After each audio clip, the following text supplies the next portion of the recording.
so. This sequence was written as being even more intense in the script, as the Meeker house was supposed to be on fire by the time the characters were up on the roof. But the fire aspect of the roof chase was removed on the way to filming. The school chase was also more involved in the script. There was supposed to be a moment where Jamie hides under a desk in a classroom. Michael can't find her, so he starts flipping all the desks over. Well, that didn't make it into Halloween 4. The idea was used 10 years later for a scene in Halloween H2O.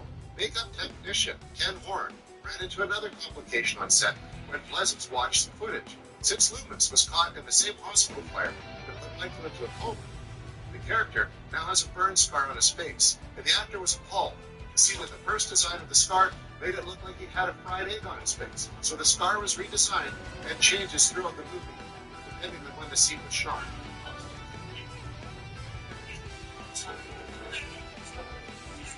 Mustafa Akkad was not a fan of horror movies, and he wanted Halloween 4 to have less bloodshed than Part 2 had.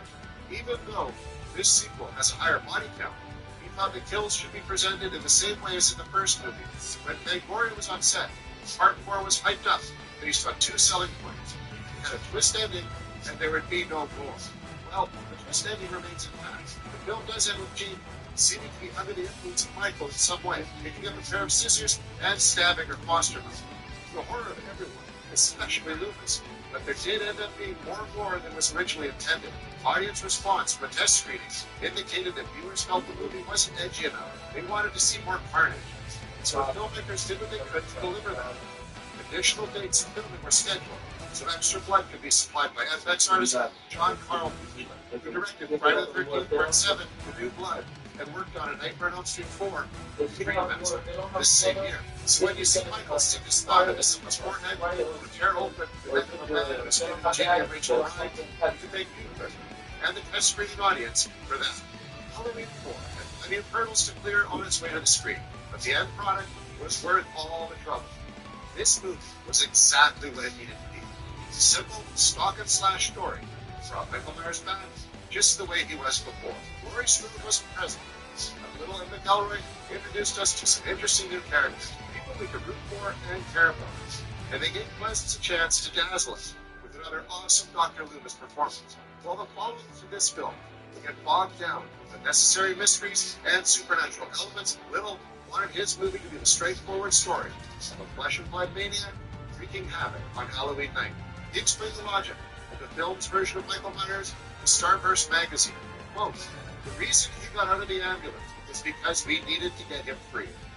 The reason he goes to the diner, kills the mechanic, is so he can get his outfits, his coveralls. The reason he blows up the gas station is so that we can take down the telephone line. The reason he goes to the drugstore is so that he can get his mask. The reason he throws Bucky into the power lines is so that we can knock the power down in the town. We wanted to make everything about his slow approach to Haddonfield. We wanted everything to be believable. We didn't want it to be tongue-in-cheek. Halloween 4's effectiveness is enhanced by the fact that Little really was able to capture the look and feel of a Midwestern Halloween on film. Even though the movie was shot during the spring, it's convincing as Halloween. The decorations, fallen leaves, which were spread around the set by greenskeeper Mike Eatonwood, who was better known for playing Bobby Brady on the Brady Bunch, some of which were painted squashes since pumpkins weren't available at the time. The movie was shot in Utah, which helped the small Midwestern town feel. The previous movies had been shot just outside Los Angeles. One of the most popular things about Halloween 4 is the opening title sequence, which immediately envelopes the viewer into Halloween atmosphere. Even fans of the franchise who aren't so fond of Halloween 4 will admit that the opening montage is a thing of beauty. In his audio commentary, Little reveals that the idea behind showing these images, Halloween decorations in rural areas, shots of farmland, was meant to be a nod to the origins of the holiday. Quote, "We were trying to get the idea of what Halloween was and how that holiday began. We started going through all these books and research materials and realized it was part of an agrarian tradition, starting in New England at the end of the harvest season, when the crops were all harvested and winter was coming. It was kind of a macabre festival. So we found these agricultural images, and we wanted to go back to the roots of the Halloween tradition. But even if you don't know the reasoning behind these shots, they're still great to look at. Not long after the sequence was done, the theme music kicks in, and we were fully immersed in the return of Michael Myers. John Carpenter had composed the scores for the previous films, but he had washed his hands of the Halloween movies by now. So the filmmakers got the next best composer they could find, Alan Howard, who worked alongside Carpenter on several of his movies. For the 3 films that made up the Jamie Lloyd trilogy, Howard kept the Halloween sound alive in Carpenter's absence. Michael Myers himself had been absent for most of the 80s, and moviegoers gave him a warm welcome. He came back in 1988. Halloween 4 made almost $18 million at the box office, over 3 times the budget Todd had put into it. It was so successful, Halloween 5 was immediately given a green light. Part 4 was released on October 21st, 1988. Halloween 5 was in theaters less than a year later, on October 13th, 1989. Now, it wasn't as well received as 4 was, but that's a story in a different episode. For now, let's just celebrate the success that Little McElroy and the cast and crew had with this sequel. They were tasked with bringing an icon back to the screen, and did so in a well-crafted movie that many fans love and continue to enjoy to this day, more than 30 years later. Michael Myers made his return. He was so triumphant, it has allowed him to come back many more times. At the end of Halloween 4, Michael Myers is shot by a lynch mob and police officers until he falls backward in a gaping hole in the ground. The ground starts to collapse in on itself, burying Michael for good, bringing to an end his decade-long killing streak. Back at home, Jamie grabs a pair of scissors and stabs her adoptive mother.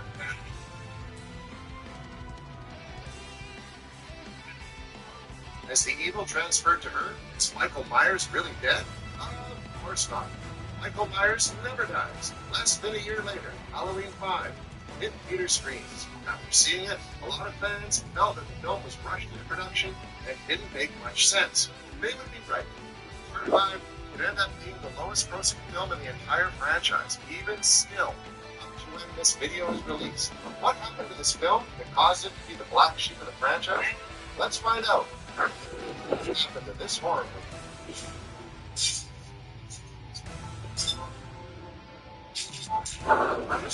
Mustafa Akkad had always been very vocal about how much he loved the Halloween franchise, and more importantly, how much money it made for him. One rule he had was that no matter what happened to Michael Myers, there had to be a way to bring him back to the sequel. As long as Michael's body was intact, he could always return for another movie. When Halloween 4 was a big hit at the box office, it was a sure thing that he would stalk his way back onto the big screen. Akkad turned to his Halloween 4 creative team, director Dwight Little and screenwriter Alan McElroy, but they decided not to come back for another installment. Mustafa tried multiple times to get Little to come back, but he had moved on from the series. In an interview for the book Taking Shape, he said, quote, "My feeling was that the ending to our film was almost perfect in such a way that I didn't really know what to do after that." The producer would then turn to screenwriter Shem Bitterman. He turned in an unusual draft for Halloween 4, but Akkad had liked his name, so he gave him another shot. Shem turned in a draft called Halloween 5, Killer Inside, and his version. Jason has taken on the evil from her uncle. She is now a teenager and begins to go on a killing spree. Little does she know that her uncle isn't dead, has returned to once again take out his entire family. Stuck in the middle is Jamie's adoptive sister Rachel, trying to figure out how to stop both of them. Mustafa wasn't a big fan of the script, as he did an actual entry into the series, kept the script for the moment, and began to look for a director. Deborah Hill actually recommended Swiss indie director Dominique Openen-Girard. They had met at an event and had really hit it off. Akkad reached out and offered to meet with them. Openen-Girard went and rented Halloween 4 to see what he would be working on. When Dominique showed up for his meeting, he also brought with him screenwriter Roger Harders. As he sat down with Akkad and Bitterman, he began to explain the problems he felt the script had. He asked Akkad, "Do you want to make a Halloween 6?" To which Mustafa said yes. Dominique then grabbed the script, walked over, and threw it directly in the garbage can. He said that was the only way you'd be able to make another Halloween film after Part 5. Akkad was livid and felt it was highly disrespectful to do such a thing. After a couple of seconds, he then asked him what he would do instead. Roger Harders then talked about turning the movie into something similar to the Frankenstein mythos. The film would open with Myers' lifeless body trapped among the debris that fell in on him at the end of the last movie. Cables and metal rebar would hold him as a big storm raged outside. Lightning would strike, and the bolt would bring him back to life because of all the metal and cables that were holding him up. From there, it would show that he had been purged of his pure evil. And when confronted by people, they would keep trying to kill him. The goal was to make him sympathetic, and any violence he issued throughout the movie was just for his own survival. The only person that could see he had been cleared of the evil was Dr. Loomis, who tried to stop people from hurting him. It was a far cry from the Michael Myers audiences had seen before. Todd hated the idea and shot it down. He did offer Dominique the chance to direct it, and for Harders to write the film, but they had to come up with a different idea. Once he saw how much they were offering him to write, Harders turned it down. He didn't want to work for so little money. They weren't going to use the idea he really wanted to do. From there, Michael Jacobs was brought in. He had worked together before, but they clicked right away on the script. In Halloween 5, we learned that Michael was able to escape his mine shaft tube just before they threw the bomb down to finish him off. He floats downriver, where he is found by a homeless man living in a shaft. The man takes him where Michael lays motionless for an entire year. On Halloween, he wakes up, puts his mask on, and chokes the kind Samaritan that kept him alive for an entire year. Jamie, on the other hand, has been sent to an institution for children. She has been mute ever since the night she stabbed her adopted mother with a pair of scissors. Her family has left town for the weekend to avoid the painful reminder of the year before. Rachel, though, feels bad leaving her there, so she stays home. Dr. Loomis keeps coming to see Jamie, only to aggressively suggest that she is still connected to Michael and wants to know where he is. Michael once again shows up to find his niece, but this time she seems to be psychically linked to him anytime he's about to kill someone. Rachel ends up getting dispatched by Myers, so her friend Tina has to be the one to watch after Jamie and avoid getting killed on Halloween night. During this all, it's a mysterious man dressed all in black who shows up in town. We notice that he has a tattoo on his wrist that Michael has, but has never been shown up to this point. Michael eventually falls into a trap set by Loomis and the police. Loomis attacks Michael with a wooden plank, but falls on top of the killer, seeming to die of a heart attack. Michael is taken into custody and put in a jail cell. Moments later, the man in black arrives at the police station, kills everyone in the office, springs Myers, and takes Jamie, girlfriend. Before the cameras even started rolling, there were problems. Donald Pleasance was not a fan of the direction the movie was going to go. He believed they should have been going forward with the notion that Jamie had taken on Michael's evil, and Loomis had to stop her from following in the family tradition. This brought him into conflict with the director and a cop himself. Mustafa wanted Jamie to be an innocent child, just like she had been in Part 4. Pleasance still agreed to be in the film, but wasn't happy with the idea. When he got on set, he found that he was constantly clashing with the director over how Loomis should be portrayed. Dominique wanted him to be overtly aggressive and almost a villain himself. Pleasance felt what Loomis would do what he could to stop Michael, but would never put a child in harm's way. He butted heads often over how the scenes were shot. After a while, he finally relented, as his character was planned to be killed off in the final act. He figured, since he was leaving the franchise anyway, it wouldn't make much of a difference. Even when pressed for visiting the set, he would often talk about how he didn't like the story or direction the film was heading. He even let slip that Loomis was going to die in this film, and that it was his last of the franchise. Another cast member who wasn't a fan of the script was Ellie Cornell. When she found out she was being brought back, she was after she read the script, she was less than happy. 20 pages in, her character Rachel is killed off in a pretty gruesome scene. Michael stabbed her in the throat with a pair of scissors. Cornell thought it was too gruesome of an end for her character. She fought to have it changed, and instead, they had her get stabbed in the heart. Later, Mustafa Akkad expressed regret for okaying her character to be killed off. Dominique wanted to surprise the audience, similar to the way Psycho had done back in 1960. They wanted fans to believe that Rachel would be the main character, only to kill her off, showing that no one was safe in this movie. A much more interesting role was originally in the works for the Rachel character. The plan was to have her been traumatized by the events of the previous year.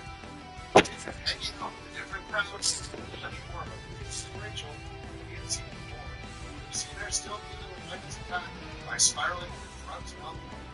It should have been a much more free spirit than the good girl we had seen in part 4. As the script continued, it was decided to perfect the same type of character we saw in the last film and add in a new character, Tina. She embodied everything Rachel was supposed to be originally. And did not think Tina very well at all. On the morning of the shooting the film, Mustafa Akkad came up with an idea he wanted to put in the movie and give the audience what it meant. He pulled Dominique aside and said he wanted to add a mysterious character into the film. This would push the mystery into the next movie and make fans excited for the sequel. Dominique agreed, but had no idea what the character would mean. He opted to create the Man in Black and have him connected to Michael somehow. The rune tattoos were added to give them a direct link. When asked about the idea for the character, he states that he had no idea who the man was or how he was even connected to Myers. He said that would be the next filmmaker to figure out. This handcrafted director Joe Chandel, the next installment. He now had to figure out a story to explain the Men in Black and what their connection was. A lot of scenes were shot in the movie that ended up getting thrown in the cutting room floor. The original opening film had a completely different character meeting Michael after he narrowly escaped being blown up. The character was referred to as Dr. Death. Instead of a homeless man, he was a young man who was obsessed with a cult. He was in a shack with all sorts of spells and symbols. We meet him as he's using tarot cards. Michael lands on his doorstep, and then we cut to a year later. The scene seems to indicate that Michael actually died from his wounds the year before. Dr. Death is once again performing a ritual on the body of Myers as his hand starts to twitch. Michael is revived. Dr. Death explains he's alive, and he celebrates. His ritual was successful. You see there are symbols all over the shack. They're led to believe that the thorn tattoo on Michael's wrist was split there as part of the ceremony. That makes a lot more sense that it was just always there and no one ever noticed. Michael puts his mask back on and kills the evil puppet and goes on his merry way. This also the event that lets JB know psychically that Michael has returned. It looks like they were going in a more supernatural direction and planning the Halloween films had done before. This could have been one of the reasons he ultimately described in favor of the opening on. The ending was also originally. Sheriff Meeker is in his office when the Man in Black enters and begins his massacre. Meeker went out into the office only to find Michael's empty cell. He then died at the hands of the Man in Black. The gory photo of his death appeared in an issue of Magnolia magazine as they covered the film before release. It was later changed, JB discovering Michael's empty cell. Some minor changes throughout included that Jamie's friend Billy was supposed to be in the BMX bikes. He was supposed to use his bike throughout the film. In the car chase, he was supposed to have Billy and Jamie on his BMX ride out with Michael in his car. It was found that after Jeffrey Land was not very good at riding a bike. Seeing how much of a problem this was going to be, they purged any mention of her use of the bike. Instead, the actors just ran from the car, which in reality does make it a more intense scene. One thing that a lot of fans dislike about this film is the presentation of the Myers house. In the original, it was a plain square house that didn't seem all that special. In this film, it's presented as a big Victorian house. Dominique felt that the original house wasn't very cinematic. He wanted something that had more room inside than the scenes where Michael and Lucas were facing off. But he didn't think the location change was a big deal. Movie snobs like myself did not enjoy this. Of course, we're talking about a franchise that has recruited itself 4 times now, so I guess I can't complain too much. The film's biggest hurdle came when it went on to every film's dreaded stage of production. Say it with me, folks, the MPAA. During this time, they're being extremely harsh horror film. They didn't let this one slip by. They gave the film an X rating. In order to be able to do a wide release, they're going to have to trim down a lot of violence and gore from the film. Some of the scenes that were either trimmed or removed included a shot of Tina's boyfriend Mikey spasming on the ground after getting a handbrake stuck in his head. The shot was gruesome and made his death more explicit. Michael punches through the windshield of the cop car, originally a piece of glass, was shown embedded in the officer's face. That had to go. During the car chase in the field, Billy was was originally supposed to get hit on his leg to injure him. That was scrapped. Yeah. Instead, Billy just sort of falls away from the farm. Maybe the most bloody scene is when Samantha is killed at the site of the farm. It was originally supposed to be her forehead. The jerks at the FAA got their way. The film got truncated down enough for an R rating. Hit theaters on October 13th, 1989. Yeah, you can put it in the deep freezer. Didn't express much love for the film, but it did end up making a profit. This ensured that another entry in the franchise would be made. But fans were starting to wonder if they could trust the films anymore. When Part 6 did come out, it showed that they could. The whole franchise had to be rebooted. The game, fans' interest again. After the rise of Halloween horror, it was all inevitable that the series would come crashing down again. No one thought it would be this soon. Halloween 5 is still the lowest grossing film in the entire franchise, and it seemed to waste any storylines that Part 4 had set up. Many consider it the lowest point of the franchise. Sure, it's bad, but is it Busta Rhymes bad? That's another video for another time. Until then, trick. For an odd time, try to some facts. And Myers Studios. Yes. Was Part 5. The 90s MTV era seeped in to Part 6. And then what we got was a mess, and in terms of behind the scenes backstory, quite fascinating. I'm going to go out on a limb and say that, flaws aside, Curse of Michael Myers gave us the only true great schlocky entry. That went for style over substance and did the one thing that has been missing for far too long. It gave Michael his edge back. So, like I often say, take a hit if that's your thing. Don't forget to make it a home pour if you're more of a drinker. And let's try to have some fun as I dig into this battered yet entertaining sequel, Halloween 6, The Curse of Michael Myers. To help protect from HIV, I prep without pills. With Apretude, a prescription medicine used to reduce the risk of HIV without daily PrEP pills. One shot every other month, just 6 times a year. In studies, Apretude was proven superior to a daily PrEP pill in reducing the risk of HIV. You must be HIV negative to receive Apretude.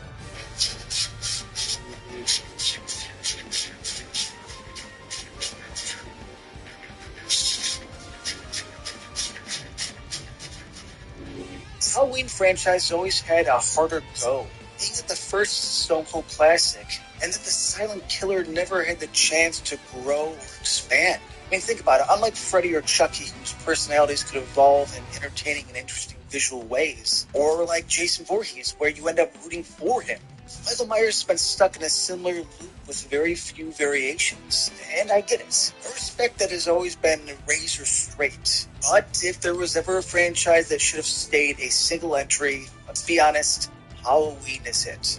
But hey, that's not life. Things go on, things continue. And so to enjoy the sequels, you need to accept a varying degree of stupid shit. And when it came time to explain Michael, Halloween 6 took this fool's errand on, giving us a sequel that is dunked on constantly. Yet, looking back so many years later, it's a hell of a lot more fun than a few of these Xanax-induced sequels that the series has sprinkled in. Now, there are 2 cuts for those not overly familiar with the 6th entry. The producer's cut, which for many years was hard to own. I mean, hell, I even have a grainy copy I got from Flashback Weekend in 2004, but was finally released in all of its HD glory by Shout Factory in 2014. And then there's the theatrical cut with the reshoots, re-edits, and different soundtrack. I'm going to be defending the theatrical cuts. I know. Hey, but I'm a pragmatic guy. I'll gladly admit that in terms of storytelling and all-around filmmaking competency, the producer's cut is better. But the issue being that the cult stuff is so fucking ridiculous to begin with that going full measure on that undermines a cool and brutish version of Michael. I'm sorry. There are ways to do the cult and present it to where I'm not laughing at it like a 70s Cheech Marin. They go full 70s TV movie of the week with these big goofy robes and magical stones that can stop Michael. I mean, dude, it doesn't work. Again, it is much maligned, but I've always found the idea of a cult more interested in scientific experiments cooler. than of ancient blood sacrifices. My opinion. We're a complete mess and way more convoluted. Trimming down the cult stuff and making it more modern gave us a still batshit crazy idea. But for this guy, it just goes down a bit smoother. Part 5 set up a few things without any interest in how it would eventually pay off because, well, it ain't Part 5. So they didn't care. Part 5 gave us Michael's wrist tattoo, which I will say, to be fair, made a lot more sense with the now infamous Dr. Death deleted scene. It gave us a man in black walking around in an attire so loud and distracting that there's no way he's walking around a small Illinois town without being noticed. Not to mention, he kicks a fucking dog like 5 seconds after arriving, so he's not really a man best suited for recon. Yet Revenge of Michael Myers bombed, and it took 6 full years to get the sequel off the ground. And if one thing I love about the 80s horror franchises was the unnecessary need to continue exactly where the one before left off. And so Halloween 6 had to do double duty. It had to continue a story set up by one of the worst and incredibly boring sequels, yet bring the Halloween franchise into the 90s with a fresh and modern take. And so I love Part 4, The Return, and rank it as my favorite sequel. The mask and shoulder padding has always made Michael look like a sad grandpa. But first, we finally get a good mask. I mean, I'll be honest, it's my favorite since the original, although I do understand Part 2 means a lot to some people. It's like its wider face, deeper eyes, and that crazy 90s hair. Yes, like every 90s pop commercial, whether it be Mountain Dew or Pepsi, whatever. This mask and getup is extreme. I shop for a lot of the same things. That's why I like Pays, the online checkout from the same banks and credit unions I already use. Same cards, ready to go right here. Same confidence, because my actual card numbers stay hidden from the store. So it's easy to be the same great me, because Pays is built for how I shop. You mean for how we shop? As long as it's on sale. Dad. Meet Pays, online checkout from banks and credit unions. In Curse, Michael busts onto the scene with zero fucks given, presenting to us the most aggressive performance of Michael Myers until Tyler Mane took the role in 2007. We get a 90s version of the wall kill with the nurse, breaking the neck of the redneck. We get that great outside Deborah kill, and the slaughtering of the entire cult.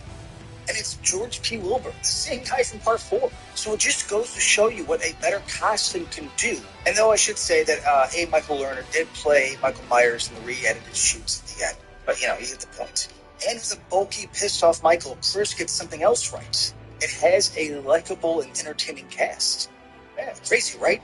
Mitch Ryan as Dr. Terrence Wynn has an elegance and natural charm that works. To old friends, to retirement, to new beginnings. Yeah, it's a stock villain role, and Ryan pulls it off with ease. Of course, Donald Pleasence comes back. His age is clearly showing, with him passing not too long after they wrapped filming. Even with a paycheck job, and that's what this is, his class and presence shines through. Marianne Hagen deserves a ton more credit as Kara Strode. She's calm, cool, and collective. The 80s teen tropes were far gone, and characters like Tina were left in the 80s where they belong. Kara is such an easy and likable character to follow. Marianne Hagen plays her with maturity that was easy to get on board with. And of course, Paul Rudd is Tommy Doyle. This is such a strange and weird performance, and Rudd clearly isn't on the joke here. Damn, if he isn't a fascinating watch. His line delivery is that of legend. You tell me if a bus arrived from Pontiac last night? That's my baby. There's been an accident. What kind of accident? Give me a doctor now! Say what you will about Curse, but Rudd has always known the assignment and delivered. Like any good slasher, needs some good old-fashioned, low-life characters. Some well-executed sleaze. We get Leo Getter playing the fantastic shock jock Barry Sims. A small part, yes, but the guy owns it. It makes Barry instantly unlikable, and so I kind of like him. I like a good sleaze in a movie if done right, and Barry is that sleaze. Also, as a side note, people usually refer to Barry as a sort of Howard Stern. And which always bothered me. Haddonfield is a fake town set in Illinois. Know your history. It's a fake town in Illinois. Barry is like Mancow Moeller. And then there's the over-the-top bastard of a dad, John, flawlessly played by Bradford English.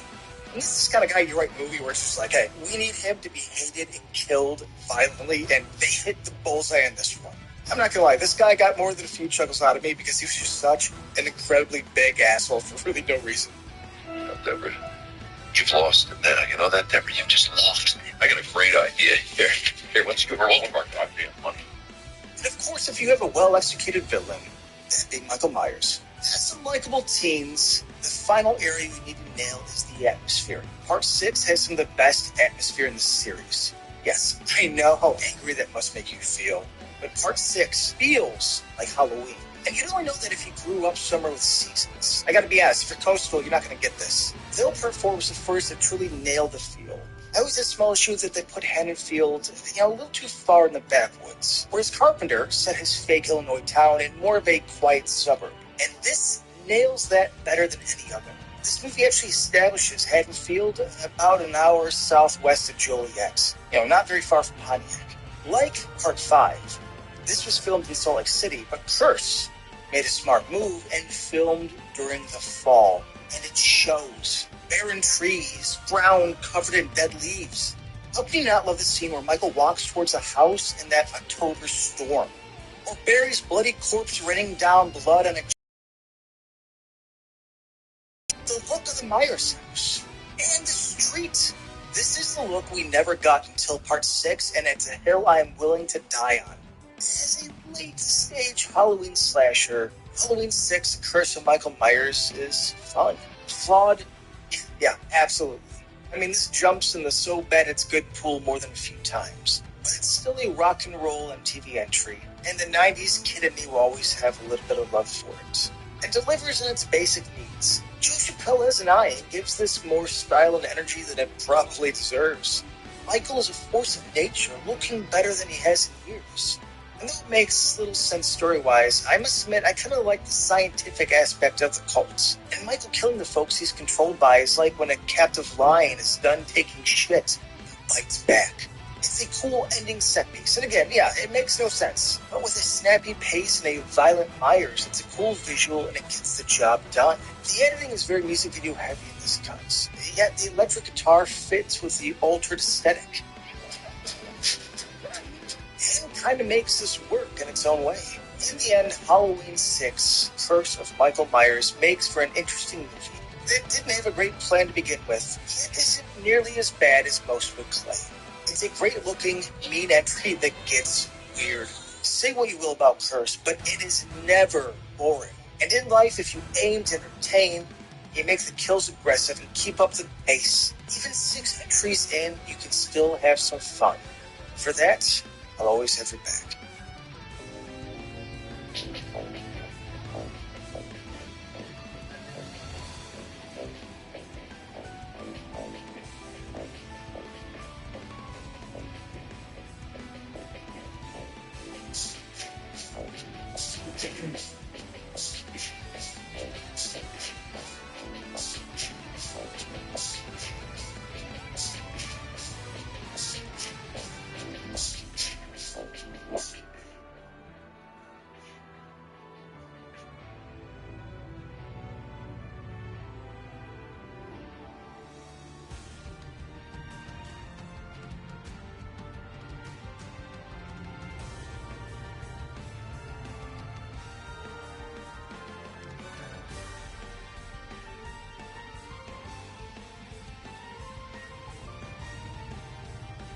Alright folks, today I'm going to present to you yet another case of environmental storytelling in the Walking Dead universe. I'm sure most of you are familiar with the series by now, but just in case you're new here, environmental storytelling is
is a technique where a series of objects or bodies will be laid out in a way that conveys a story to the viewer without explicitly stating what that story is.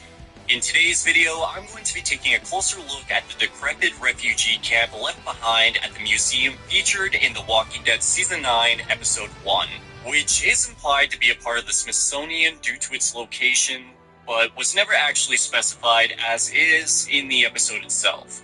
I'm going to structure this video by taking you through the story as it was first presented to us, before going back and attempting to piece together the evidence to figure out what happened here.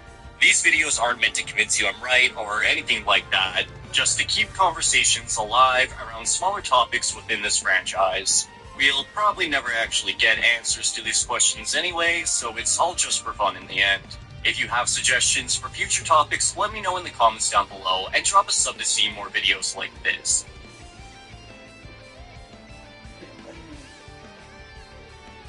Following the war with the Saviors, our coalition of survivors had seen an unprecedented time of peace, and with that came progress as the various communities had worked together to establish safe trade routes, horde deterrent teams, and corn fuel production areas over the last year and a half. But if they were really going to build towards the future, they were going to have to look to the past for help.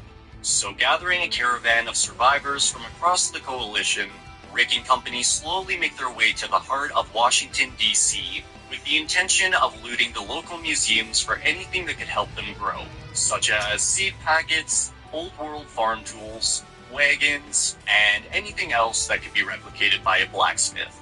However, once arrived, our survivors quickly discovered this place had been occupied in the past, as a walker immediately lunges out at Rick from the foyer.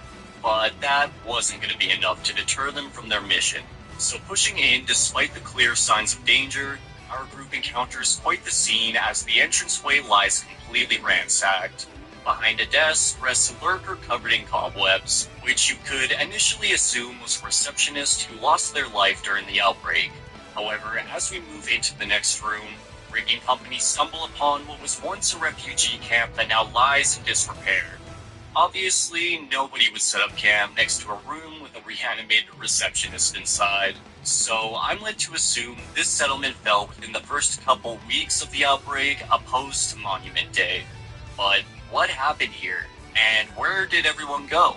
Well, taking a closer look around, we see evidence of a walker invasion, as the walls lie riddled with bullet holes and the floors remain covered in pools of blood. But where things get interesting is when we look at the banners hanging on the walls. They all appear ripped up and bloodied, which is rather strange given how high up they are. Sure, that could have been a result of stray bullets and blood splattering from below. But to me, these look to have been torn rather than damaged from gunfire. If walkers were blocking every exit and tearing into civilians all around, would it be a stretch to think some desperate survivors had thought to climb the banners up to a higher floor in order to escape? They're pretty high up, but if there's a will, there's a way, right? Well, I think we may be onto something here, as after moving into a much larger room close by, the group discovers a horde of walkers gathering beneath the glass floor, explaining where the majority of the dead wandered off to after the massacre.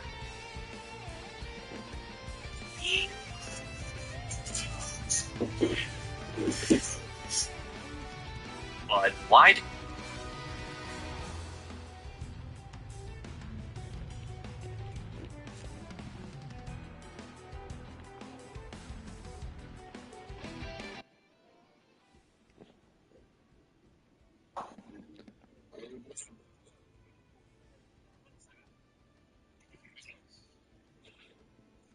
Yeah. I fake just woke up. I'm smoking a blunt right now.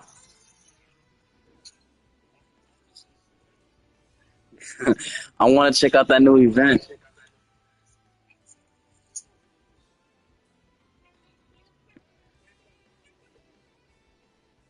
Fix this shit.